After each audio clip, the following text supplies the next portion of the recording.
Welcome to మన Bheemili news. ముందుగా bulletin లోని హెడ్లైన్స్.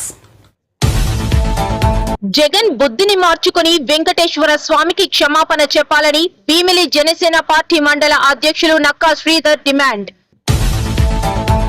గంజాయి అక్రమ రవాణాపై పోలీసుల నిఘా. గంజాయి జోలికి పోవద్దు, ఎస్పీ అమిత్ బర్తార్. టీటీడీ లడ్డూ వివాదంపై సుప్రీంలో కేఏ పాల్ పిటిషన్. హిందూ సమాజానికి చంద్రబాబు క్షమాపణలు చెప్పాలని డిమాండ్ చేసిన మాజీ ఎంపీ. తహసీల్దార్ కార్యాలయం ముందు బైఠాయింపు, ధర్నా. రక్తదానం చేయండి, ప్రాణదాతలు కండి, జయప్రకాష్ నారాయణ పిలుపు. జగన్ బుద్ధిని మార్చుకొని వెంకటేశ్వర స్వామికి క్షమాపణ చెప్పుకోవాలి. నక్కా శ్రీధర్. జగన్ బుద్ధిని మార్చుకొని వెంకటేశ్వర స్వామికి క్షమాపణ చెప్పుకోవాలని భీమిలి జనసేన పార్టీ మండల అధ్యక్షులు నక్కా శ్రీధర్ డిమాండ్ చేశారు. సనాతన ధర్మ పరిరక్షణ కోసం ప్రాయశ్చిత దీక్షను పల్లెపల్లెకు తీసుకెళ్లాలని ఏపీ డిప్యూటీ సీఎం రాష్ట్ర ప్రజల పిలుపు మేరకు జనసేన పార్టీ భీమిలి మండల అధ్యక్షులు నక్కా శ్రీధర్ ఆధ్వర్యంలో జనసేన నాయకులు మధురవాడ నగరం పాలెం రోడ్డులోని శ్రీదేవి భూదేవి సమేత శ్రీ వెంకటేశ్వర స్వామి దేవాలయంలో ప్రాయశ్చిత దీక్ష చేపట్టారు. అనంతరం సాయంత్రం ఆలయంలో దీపారాధన కార్యక్రమం చేశారు. ఈ సందర్భంగా శ్రీధర్ మాట్లాడుతూ తిరుపతి దేవస్థానం ప్రసాదంలో జంతువుల కొవ్వు కలిపి తయారు చేస్తున్న సంగతి అందరికీ తెలిసిందే. అందుకని ప్రతి హిందువు జనసేన పార్టీ అధినేత పవన్ కళ్యాణ్ చెప్పినట్లు హిందూ ధర్మం కాపాడాలి అంటే ప్రతి ఒక్కరూ ముందుకు రావాలి. అలాగే గత ప్రభుత్వ పాలకులు చేసిన తప్పును తప్పించుకోవడానికి ఎలాగైతే ప్రయత్నాలు చేస్తున్నారో అలాగే వెంకటేశ్వర స్వామిని దర్శించుకోవడానికి డిక్లరేషన్ ఇవ్వడానికి మాజీ ముఖ్యమంత్రి జగన్మోహన్ రెడ్డికి ఎందుకు వెనకాడుతున్నారో తెలియడం లేదని, 4 గోడల మధ్యలో కూర్చొని బైబిల్ చదువుతారని తానే ఒప్పుకున్నారని, మేము కూడా అన్ని మతాలు నమ్ముతాం కానీ డిక్లరేషన్ ఎందుకు ఇవ్వకూడదని ప్రశ్నించారు. ఇప్పటికైనా వైసీపీ బుద్ధిని మార్చుకొని వెంకటేశ్వర స్వామికి క్షమాపణ చెప్పుకోవాలన్నారు. ఓం నమో వెంకటేశాయ. మన కలియుగ ఆరాధ్యదేవైన శ్రీ శ్రీ శ్రీ వెంకటేశ్వర స్వామికి జరిగిన అపచారం మీ అందరికీ తెలిసిందే. తిరుమల తిరుపతి దేవస్థానం ఆ స్వామి యొక్క మహాప్రసాదమైన లడ్డు అపవిత్రం అయినందున మా జనసేన నాయకులు పవన్ కళ్యాణ్ గారు గౌరవ ఉప ముఖ్యమంత్రి చేస్తున్న 11 రోజుల ప్రాయశ్చిత్త దీక్షలో భాగంగా ఈ రోజున భీమిలి నియోజకవర్గం జనసేన నాయకుల తరపున 9వ రోజున మేము ఒకరోజు ఉపవాస దీక్ష చేయడం జరుగుతుంది. అదేవిధంగా అతని పిలుపు మేరకు ఈరోజు సాయంకాలం మన వెంకటేశ్వర స్వామి ఆలయంలో సాయంకాలం దీపారాధన కూడా జరుగుతుంది. ఎవరి మీద శ్రద్ధ కానీ పెట్టకుండా తిరిగి అక్కడ వచ్చిన ఆదాయాన్ని ఏదో విధంగా దోచుకుందామన్న ఆలోచనతో వీళ్ళు పనిచేశారు. ఇప్పటికైనా మీరు బుద్ధి తెచ్చుకొని రానున్న రోజుల్లో సరే మీ ఒక హిందూ ధర్మాన్ని కాపాడాల్సిందిగా మీ అందరికీ కోరుతున్నాను. ఎందుకంటే సాక్షాత్తు మీ నాయకుడే చెప్పారు, ఒక గదిలో కూర్చొని మేము 4 గోడల మధ్యన మేము బైబిల్ చదువుతాను, బయటకు వస్తే అందరి మతాలను గౌరవిస్తాను, అది మానవత్వం అని. ఏ విధంగా నువ్వు చెప్పగలుగుతున్నావో మాకేం అర్థం కావట్లేదండి. ఎందుకంటే మీ తాలూకు మతాన్ని మేము గౌరవిస్తాం, క్రిస్టియనిజం కానీ లేదా అల్లా ఇజం కానీ ఏదైనా సరే మేము అందరం గౌరవించే వ్యక్తులం. మీరు 4 గోడలు మీద చదువుకోండి, కానీ మీరు ఒక రాష్ట్రానికి ఒక ముఖ్యమంత్రిగా పనిచేసిన వ్యక్తి, అదేవిధంగా మీరు ఒక ప్రతిపక్ష నాయకుడు, మీరు తిరుమల తిరుపతి దేవస్థానానికి వచ్చినప్పుడు డిక్లరేషన్ ఇవ్వడంలో మీకున్న అభ్యంతరం ఏంటని ఈ విధంగా ఈ సందర్భంగా మిమ్మల్ని అడుగుతున్నాను. ఒక డిక్లరేషన్ ఇచ్చి మీరు నచ్చినట్టు మీరు రావచ్చు కదా, కానీ ఏదో రాద్ధాంతం చేయాలి, అక్కడికి వచ్చి గొడవలు పెట్టాలి అనే ఉద్దేశంతో మీరు పనిచేశారు తప్ప మీరు ఎటువంటి దైవభక్తి కానీ హిందూయిజం మీద మీకు గౌరవం కానీ మీకు ఎట్టి పరిస్థితి లేదు. ఈ సనాతన ధర్మం కాపాడే విషయంలో మా నాయకుడు ఎప్పుడు ముందుంటారు. అదేవిధంగా హిందువులు కూడా అందరూ కలిసికట్టుగా వచ్చి మీరు ఇతనికి మా నాయకుడికి సపోర్ట్ చేయవలసిందిగా మీ అందరినీ సందర్భంగా రిక్వెస్ట్ చేస్తున్నాను. అందరికీ నమస్కారం. ఈరోజు ఈ దీక్ష చేయడం ముఖ్య కారణం మనకు తెలిసిందే, తిరుమల దేవస్థానంలోని లడ్డు కల్తీ జరిగిన విషయం. లడ్డు కల్తీయే కాదు, గత 5 సంవత్సరాలుగా చాలా ఆలయాలు కూడా కూల్చివేశారు. తీరా చూసుకున్న మన రామతీర్థంలో కానీ ప్రతి చోట ఇది అన్యాయం జరిగింది. దాని సంఘీభంగా అల్లూరి జిల్లా పాడేరు గంజాయి అక్రమ రవాణాపై పోలీసుల నిఘా. గంజాయి జోలికి పోవద్దు, ఎస్పీ అమిత్ బర్దార్. అల్లూరి సీతారామరాజు జిల్లా కొయ్యూరు పోలీసులకు విశ్వసనీయ సమాచారం అందడంతో ఎస్ఐ కె రామకృష్ణ తన సిబ్బందితో 2 అధికారిక మధ్యవర్తులతో కొయ్యూరు మండలం గుడ్లపల్లి గ్రామ శివారుకి వెళ్లి వాహన తనిఖీలు ప్రారంభించారు. నిన్న సాయంత్రం 4 గంటలకు బూదరాల గ్రామం వైపు నుంచి ఓ ఆటో వస్తున్నట్లు గుర్తించారు. పోలీసులను చూడగానే వాహనాన్ని వెనక్కి తిప్పి తప్పించుకునేందుకు ప్రయత్నం చేశారన్నారు. అనుమానం వచ్చిన ఎస్ఐ సిబ్బంది అక్కడికి చేరుకుని ఎస్ఐ 4 వ్యక్తులను 2 పురుషులు 2 స్త్రీలను పట్టుకుని అధికారిక మధ్యవర్తుల ముందు వారి ఒప్పుకోలు స్టేట్మెంట్లను నమోదు చేస్తామని తెలిపారు. నిందితులు గంజాయి వ్యాపారం చేస్తున్నట్లు అంగీకరించారని అన్నారు. వారి అంగీకారం మేరకు ఆటోను తనిఖీ చేయగా 110 కిలోల బరువున్న 3 గన్నీ బ్యాగులు లభించాయని అన్నారు. అనంతరం 4 నిందితులను అరెస్ట్ చేసి 110 కిలోల బరువున్న 3 గన్నీ బ్యాగుల గంజాయి, 3 సెల్ ఫోన్లతో కూడిన ఆటోను పోలీసులు స్వాధీనం చేసుకున్నారు. నిందితులను జ్యుడిషియల్ కస్టడీ నిమిత్తం కోర్టులో హాజరుపరుస్తున్నామని తెలిపారు. ఇతర నిందితుల జాడ కోసం పోలీసులు గాలింపు చేస్తున్నారు. పోలీస్ స్టేషన్ లిమిట్స్లో నిన్న ఈరోజు 2 పెద్ద మోతాదులో గాంజాయి పట్టుకోవడం జరిగింది అండ్ కేసు కూడా రిజిస్ట్రేషన్ చేయడం జరిగింది. మొదటి కేసు వచ్చి 93/2024 NDPS యాక్ట్ మనం రిజిస్టర్ చేసాం యూరోపిఎస్ లిమిట్స్లో. అందులో ఒక ఆటోలోని గాంజాయి తరలిస్తున్నారని చెప్పి మనకి ఇన్ఫర్మేషన్ రావడం జరిగింది. నిన్న సాయంత్రం వెహికల్ చెకింగ్ అక్కడ పెట్టి ఎస్ఐ గారు అండ్ స్టాఫ్ సిబ్బందితో వెళ్ళి ఆటోను ఆపిన తర్వాత అందులో ఒక 4 వ్యక్తులు మనకి పట్టుబడడం జరిగింది. 3 బస్తాలు గాంజాయి బ్యాగ్స్తోని వాళ్ళు 110 కేజీలు గాంజా తరలిస్తున్నట్టు మనకి తెలిసిందండి. వెరిఫై చేసిన తర్వాత వాళ్ళందరినీ కూడా ఈరోజు రిమాండ్కి తరలించడం జరిగింది. వాళ్ళందరూ కూడా జీకే వీధి అండ్ చింతపల్లి 2 మండలాలకి సంబంధించిన వ్యక్తులుగా గుర్తించడం జరిగింది. రెండో కేసు వచ్చి 94/2024 కొయ్యూరు పిఎస్ లిమిట్స్లో NDPS యాక్ట్ కింద రిజిస్టర్ చేయడం జరిగింది. ఈరోజు తెల్లవారుజామున ఈ చీడిపాలెం జంక్షన్ దగ్గర వెహికల్ చెకింగ్ చేస్తున్న సమయంలో ఒక 2 వీలర్ పైలట్ కింద వచ్చి మన పోలీస్ వాళ్ళు ఆపేలోపే అక్కడ నుండి ముద్దాయిలు పారిపోవడం జరిగారు. దాని వెంటనే ఒక 2 వెహికల్స్ జైలో కార్స్ వచ్చాయి. వాటిని ఆపగా అందులో కూడా కొంతమంది ముద్దాయిలు పారిపోవడం జరిగింది. అండ్ అనుమానాస్పదంగా ఉన్న 2 డ్రైవర్ని అడగ అందులోని గాంజాయి తరలిస్తున్నట్టు వాళ్ళు ఒప్పుకున్నారు. ఇందులోని మొత్తం ఒక కారు, 2 కార్లు, ఒక మోటార్ వెహికల్ సీజ్ చేయడం జరిగింది. అండ్ 851 kgs ఆఫ్ గాంజా కూడా సీజ్ చేయడం జరిగింది. ఇది మొత్తం 279 ప్యాకెట్లు గాంజా ప్యాకెట్ల కింద వాళ్ళు సర్ది ప్యాక్ చేయడం జరిగింది. ఇది వాళ్ళు నెట్వర్క్ అంతా కూడా మేము ఫైండ్ అవుట్ చేసి వెరిఫై చేసి మిగతా అక్యూస్ని కూడా. తిరుపతి లడ్డు వివాదంపై Praja Shanti party chief K A Paul సుప్రీంకోర్టులో పిటిషన్ దాఖలు చేశారు. తిరుపతి లడ్డు వివాదంపై సిబిఐ విచారణ జరిపించాలని, తిరుపతిని కేంద్ర పాలిత ప్రాంతంగా ప్రకటించాలని కోరుతూ ఆయన పిటిషన్ వేశారు అని అన్నారు. ఈ మేరకు మీడియాతో మాట్లాడారు. ఎందుకు సిట్ అండర్ చంద్రబాబు నాయుడు దొంగల్ని ఇన్వెస్టిగేట్ చేస్తే సత్యం అలా బయటకు వస్తుంది.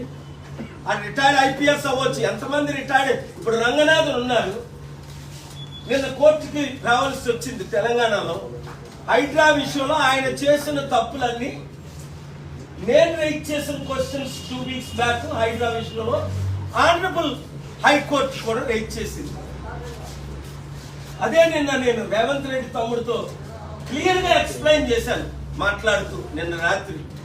ఈ హైడ్రా విషయంలో ఏం చేస్తే బాగుంటుంది కనుక నేను తిరుపతిని వాటికన్ లాగే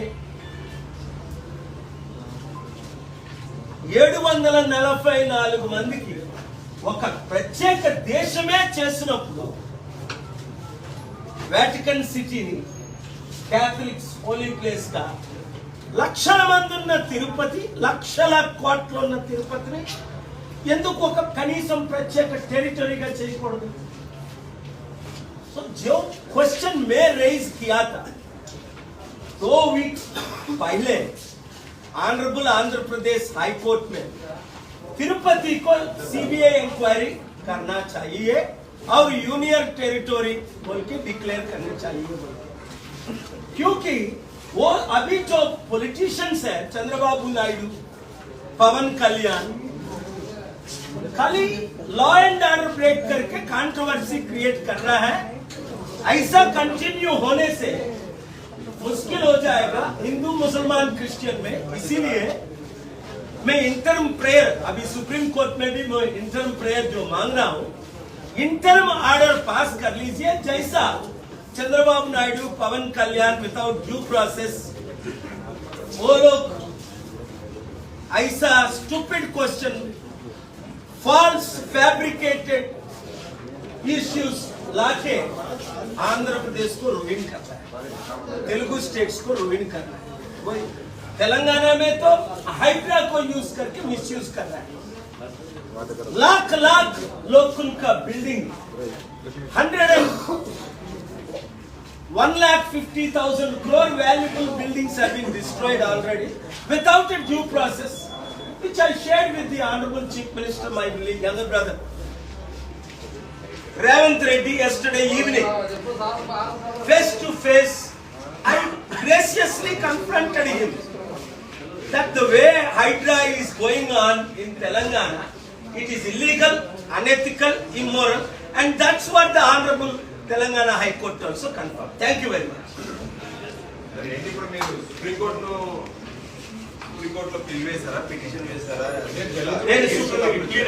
నేను సుప్రీం కోర్టులో బిల్లు వేశానండి. ప్రార్థన ఏంటంటే ఇమీడియట్ గా రాజకీయ నాయకులు, ముఖ్యంగా చంద్రబాబు నాయుడు, పవన్ కళ్యాణ్ తిరుపతి లడ్డు విషయం మాట్లాడకూడదు. ఎందుకంటే వాళ్ళు చంద్రబాబు నాయుడు గారు 75 సంవత్సరాల వయసు, 40 సంవత్సరాలు పొలిటిక్స్లో కూడా ఇర్రెస్పాన్సిబుల్ గా ప్రెస్ మీట్లు పెట్టి కల్తీ కాకుండానే అబద్ధాలు చెప్తున్నారని సుప్రీం కోర్టు క్వశ్చన్ చేసింది. నిన్న కోర్టు 3లో 2 సిట్ ఎంక్వైరీ వేయడం ఏంటి? పుచ్చకాయలు దొంగ అంటే భుజాలు తడుముకున్నాడు. నేనే దొంగతనం చేశాను. హిందూ సమాజానికి చంద్రబాబు క్షమాపణలు చెప్పాలని డిమాండ్ చేశారు. మాజీ ఎంపీ మార్గాని భరత్ బాధ్యతాయుతమైన పదవిలో ఉన్న వ్యక్తి ఈ రకంగా మాట్లాడితే పారదర్శకంగా ఏముంటుంది అని ప్రశ్నించారు. దాన్ని ఇంకొంచెం ముందుకు తీసుకుని వచ్చి కొత్త డయాఫ్రమ్ వాల్ కట్టే కార్యక్రమం చేయాలి. దానిపైన ECRF dam, earth cum rock fill dam నిర్మాణం చేయాలి. నేను ఒక్క అంశము వాళ్ళు ఇచ్చిన నివేదిక ప్రకారం ఒకే ఒక అంశం చెప్తున్నానండి. ప్రధానమైన అంశము ఇగోండి, చంద్రబాబు నాయుడు గారి టైంలో ఈ డయాఫ్రమ్ వాల్ బ్రీచ్ అయిన ఫోటోగ్రాఫ్, ఇది డయాఫ్రమ్ వాల్ ఏ రకంగా ముక్కలు అయిన సందర్భం మనకు కనబడుతుంది. దీన్నే కొంత జూమ్ ఇన్ చేస్తే ఇది ఈ రకమైన పొజిషన్లో డయాఫ్రమ్ వాల్. ఇంత అనర్థాలకి కారణం ఎవరు అని అడుగుతా ఉన్నా. చంద్రబాబు నాయుడు గారు కాదా? తెలుగుదేశం ప్రభుత్వం కాదా అని అడుగుతా ఉన్నా. ఒక అంశం అండి నేను చెప్పాలనుకున్నది, ఈ ఎక్స్పర్ట్స్ కమిటీ వేశారు.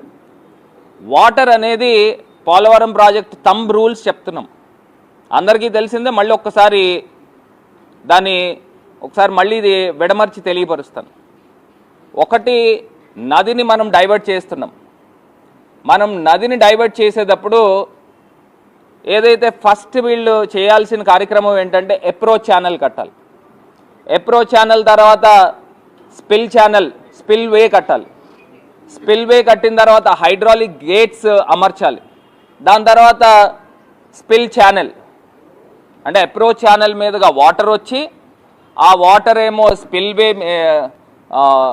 స్పిల్వే మీదుగా హైడ్రాలిక్ గేట్స్లోంచి వచ్చిన తర్వాత స్పిల్ ఛానల్ మీదుగా నీరు వెళ్ళాలి. నదిని డైవర్ట్ చేయాలి అని అంటే కాఫర్ డ్యామ్ కట్టాలి.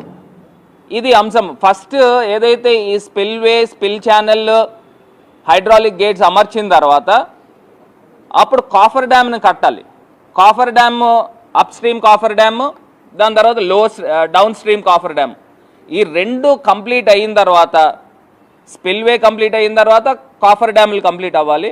ఆ కంప్లీట్ అయిన తర్వాత ఈ రెండాట్ల మధ్యలోనే కట్టేదే ఈసీఆర్ఎఫ్ డ్యామ్. ఆ ఈసీఆర్ఎఫ్ డ్యామ్ కిందన ఉన్నదే foundation diaphragm wall. Chandrababu Naidu గారు చేసిన అంశం ఏంటనేది ఒక్కసారి మీ అందరికీ తెలియపరుస్తాను. ఒక పక్కనేమో స్పిల్వే కడతా ఉన్నాడు, ఇంకా హైడ్రాలిక్ గేట్స్ ఇవేమి అమర్చలా, అది కంప్లీట్ కాల. ఈయన 2016లో డయాఫ్రమ్ వాల్ డిసెంబర్ 2016 ప్రారంభించాడండి.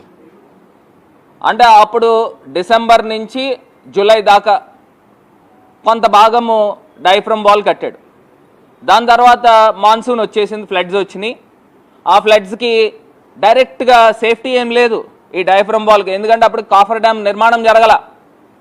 ఆ కాఫర్ డ్యామ్ కిందనున్న జెట్ గ్రౌటింగ్ వాల్ ఏదైతే ఉందో దాని మీదుగా వాటర్ రావడము, డైఫ్రమ్ వాల్ని హిట్ అవ్వడము, వెళ్ళడం జరిగింది. మళ్ళీ డిసెంబర్ 2017లో మిగతా వర్క్ డైఫ్రమ్ వాల్ స్టార్ట్ చేశాడు. అది జూన్ 2018కి డైఫ్రమ్ వాల్ పూర్తయింది. మళ్ళీ 2018 ఫ్లడ్స్కి మాన్సూన్ వచ్చింది.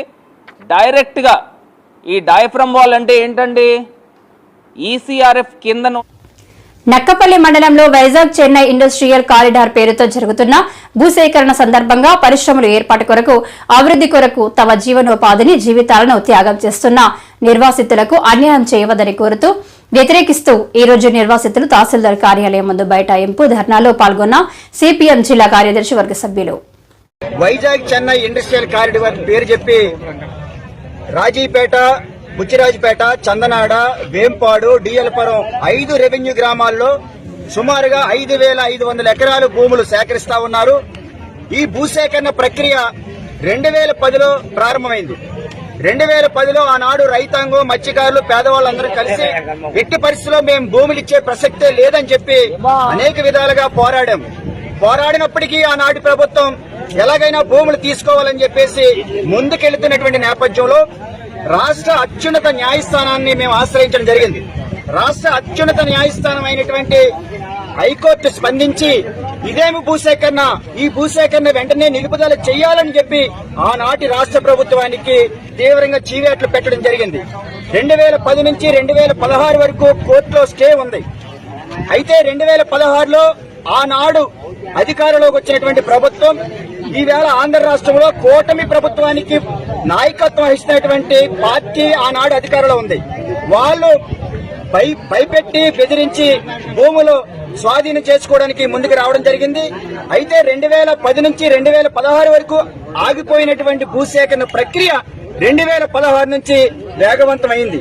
అయితే ఇప్పుడు ఈవేళ ప్రభుత్వం వారు చెప్తా ఉన్నారు 2010-11 కట్ ఆఫ్ డేట్ గా భావించి అప్పటికి 18 సంవత్సరాలు నిండిన వారికి మాత్రమే మేము R&R ప్యాకేజీ ఇస్తామని చెప్పేసి చెప్తా ఉన్నారు. దీన్ని మేము తీవ్రంగా ఖండిస్తా ఉన్నాం. 2010-11లో మీరు భూసేకరణ నోటిఫికేషన్ ఇచ్చిన తర్వాత మేము పోరాడి రాష్ట్ర అత్యున్నత న్యాయస్థానం అయినటువంటి హైకోర్టును ఆశ్రయిస్తే 2016 వరకు భూసేకరణ ప్రక్రియ ఆగిపోతే మీరు మళ్ళా 2010-11ని కట్ ఆఫ్ డేట్ గా ఎలా పరిగణిస్తారు అని చెప్పేసి ఇవాళ జిల్లా అధికార యంత్రాంగాన్ని, జిల్లా కలెక్టర్ని మేము ప్రశ్నిస్తా ఉన్నాం. ఇది నిర్వాసుల యొక్క పొట్టలు కొట్టడమే అవుతుంది తప్ప నిర్వాసులకి న్యాయం చేయడం అనేది కాదు. ఇవాళ నిర్వాసుల యొక్క త్యాగాల పునాదుల మీద ఇక్కడ అభివృద్ధి పేరు చెప్పి పరిశ్రమలు పెట్టాలని చెప్పి ప్రభుత్వం భావిస్తే మరి ఇక్కడ నిర్వాసులుగా ఉన్నటువంటి రైతాంగం, మత్స్యకారులు, ఇతర పేదవాళ్ళు ఎలా జీవించాలి, వాళ్ళు ఎలా బ్రతకాలని చెప్పేసి ఈ సందర్భంగా ప్రభుత్వాన్ని అడుగుతా ఉన్నాం. దానిపైనే ఇటీవల 2024 సెప్టెంబర్ 17వ తేదీన అనకాపల్లి జిల్లా గౌరవ కలెక్టర్ గారిని కలిశాం. సమస్యలని వివరించాం. 15 రోజుల్లోగా సమస్య పరిష్కారం చేస్తామని చెప్పారు. ఈవేళకి 15 రోజులు పూర్తవుతా ఉంది. ఏ ఒక్క సమస్య కూడా పరిష్కారం కాలేదు. కానీ ఈవేళ భూములు తీసుకుంటామని చెప్పేసి అధికారులు చెప్తా ఉన్నారు. భూములు తీసుకోవడానికి, భూములు స్వాధీనపరచుకోవడానికి ఉన్నటువంటి శ్రద్ధ, ఇంట్రెస్ట్ ఈవేళ నిర్వాసన ఆదుకోవడానికి ఎందుకు లేదని చెప్పేసి ఇవాళ మేము ప్రభుత్వాన్ని ప్రశ్నిస్తా ఉన్నాం. ఈ ప్రభుత్వం హామీ ఇచ్చింది నిర్వాసితుల్ని పూర్తి స్థాయిలో ఆదుకుంటామని. ప్రభుత్వం ఇచ్చినటువంటి హామీకి కట్టుబడి ఈ వేళకి 18 సంవత్సరాలు నిండినటువంటి ప్రతి ఒక్కరికి కూడా 25 లక్షల రూపాయలు ఇల్లు కోల్పోయినటువంటి వారికి ప్యాకేజీ ఇవ్వాలి. ఎవరైతే ప్రభావిత గ్రామాల్లో నివసిస్తున్నటువంటి 18 సంవత్సరాలు నిండిన ప్రతి ఒక్కరికి కూడా 15 లక్షల రూపాయల ప్యాకేజీ ఇవ్వాలని చెప్పేసి ఈ రోజు కోరుతా ఉన్నాం. ఈవేళ జరుగుతున్నటువంటి ధర్నా ఒక హెచ్చరిక మాత్రమే. ప్రభుత్వం గాని, అధికారులు గాని ఇవ్వకపోతే భవిష్యత్తులో మేము ప్రభుత్వానికి హెచ్చరిస్తా ఉన్నాం. మీరు నిర్వాసుల యొక్క పొట్టలు కొట్టొద్దు, నిర్వాసుల యొక్క జీవితాలతో ఆటలు ఆడొద్దు అని చెప్పేసి ఈ సందర్భంగా ప్రభుత్వానికి హెచ్చరిస్తా ఉన్నాం. ఏ విధంగా అయినా ప్రభుత్వానికి నిర్వాసుని ఆదుకోవాలనే చిత్తశుద్ధి ఉంటే వెంటనే మీరు రీసర్వే చేయండి. ఇప్పటికి 18 సంవత్సరాలు నిండిన ప్రతి ఒక్కరికి ప్యాకేజ్ ఇచ్చి పునరావాసం, పునర్నిర్మాణం చేపట్టిన తర్వాత మాత్రమే మీరు భూసేకరణ ప్రక్రియ ముందుకు తీసుకెళ్లాలని చెప్పేసి ఈ సందర్భంగా కోరుతా ఉన్నాం. అక్టోబర్ 2న వడ్డాది జెడ్పీ హైస్కూల్లో నిర్వహిస్తున్న మెగా బ్లడ్ డొనేషన్ క్యాంపును యావత్ ఫెస్టివల్ ను జయప్రదం చేయాలని లోక్ సత్తా పార్టీ అధ్యక్షుడు జయప్రకాష్ నారాయణ పిలుపునిచ్చారు. మంగళవారం ఆయన స్థానిక మీడియాతో మాట్లాడారు. మన సమాజంలో ఎందరో ఏ రకమైనటువంటి కీర్తి ప్రతిష్టలు ఆశించకుండా, ఏమీ కోరకుండా 10 మందికి మేలు చేయడం కోసం తపన పడేవాళ్ళు మన అదృష్టం కొద్దీ చాలా మంది ఉన్నారు. ఉదాహరణకి అమ్మ హెల్పింగ్ హార్స్ అనేటువంటి సంస్థ పేరుతో ఇతర స్వచ్ఛంద సంస్థలు అనకాపల్లి, విశాఖపట్నం ప్రాంతాల్లో అందరూ కలిసి వినోద్ బాలు గారు అలాంటి వారి నాయకత్వంలో 1000 రక్తదాన శిబిరాలు చేశారని చెప్పినట్టు గొప్ప విషయం. 1000 రక్తదానాలే గొప్ప విషయం. అలాంటిది 1000 శిబిరాలు జరుగుతున్నాయని చెప్పంటే ఒక అద్భుతమైన విషయం. మన అదృష్టం కొద్దీ ఆధునిక యుగంలో 20వ శతాబ్దం నుంచి ఈ రక్తాల గురించి అవగాహన ఎప్పుడైతే పెరిగిందో, రక్త గ్రూపులను గురించి ల్యాండ్స్ కింద అని ఆయన ఈ బ్లడ్ గ్రూప్స్ మనకి అర్థమయ్యే చెప్పారు. అప్పటిదాకా బ్లడ్ ట్రాన్స్ఫర్ చేసినా కూడా చాలా మంది చచ్చిపోయేవారు. ఎప్పుడైతే అవగాహన పెరిగి శాస్త్రీయ పరిజ్ఞానం వచ్చిందో చాలా సందర్భాల్లో రక్తం ప్రాణాలను కాపాడగలదు. అయితే రక్తం ఇవ్వడం కావచ్చు, ప్లాస్మాగా ఇవ్వడం కావచ్చు, లేకపోతే రక్తంలో ఉన్న కొన్ని కణాల అవసరాన్ని బట్టి ఇవ్వడం కావచ్చు, ప్లేట్లెట్స్ కానీ మరొకటి కానీ, డెంగ్యూ ఫీవర్ లాంటి వాటికి మనం ప్రాణాలను కాపాడవచ్చు. మన అదృష్టం కొద్దీ ఈ దాతలకు పెద్ద నష్టమే లేదు. మళ్ళీ రక్తం చాలా వేగంగా తిరిగి వచ్చేస్తుంది మన శరీరంలో. మన శరీరం రక్తాన్ని పుట్టిస్తుంది, రక్తకణాలను పుట్టిస్తుంది. కాబట్టి మనకి ఏమీ నష్టం లేకుండా పూర్ణారోగ్యం ఉన్నవాళ్ళు, సరైన వయసులో ఉన్నవాళ్ళు వేలాది మందిని ప్రాణాలను కాపాడవచ్చు. ఆ ప్రయత్నాన్ని చేస్తున్నటువంటి అమ్మ హెల్పింగ్ హార్ట్స్ని అలాగే ఇతర స్వచ్ఛంద సంస్థల్ని వెనకాల నాయకత్వాన్ని ఇస్తున్నటువంటి వినోద్ గారిని, మిత్రులని మనసారా అభినందిస్తున్నాను. మనందరం తలుచుకున్నట్టయితే ఏదో చిన్న అంశంలో రక్తదానం కావచ్చు, ఇతర అవయవదానాలు కావచ్చు, మన మరణానంతరం, లేకపోతే పిల్లల విద్య కోసం కానీ, లేదా కుటుంబాల ఆరోగ్యం కోసం కానీ చేతనానికి ఎక్కడికక్కడ సాయం చేయడం కావచ్చు, మరి మొక్కలు నాటడం కావచ్చు, ఏదో రకంగా సామూహిక జీవనాన్ని మనం బాగు చేయొచ్చు. దాన్నే అమ్మ హెల్పింగ్ హార్ట్స్ చేస్తున్నారు. వారిని మనసారా అభినందిస్తూ యువతులందరినీ కోరుతున్నాము. ఇలాంటి కార్యక్రమాల్లో పాల్పంచుకోండి, తృప్తిని పొందండి, జీవితంలో ఒక సాఫల్యం, మంచి పని సాధిస్తున్న నమ్మకాన్ని పొందండి. ఎందుకంటే వ్యక్తి సుఖం, సమాజ హితం రెండూ కలవాలి. మీరందరూ ఎదగాలి, గర్వంగా కళ్ళెత్తుకుని ఎదగాలి. కానీ సమాజం అధ్వానంగా ఉంటే వ్యక్తులు ఎదిగిన ఉపయోగం లేదు.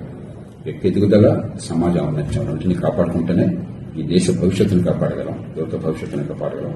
ఆ ప్రయత్నం చేస్తున్న ఈ సంస్థలను మనసారా అభినందిస్తూ గాంధీ జయంతి సందర్భంగా అక్టోబర్ 2న ఈ 1000వ శిబిరం నిర్వహిస్తున్నారు. శుభాకాంక్షలు తెలియజేస్తూ నేను సెలవు తీసుకున్నాను.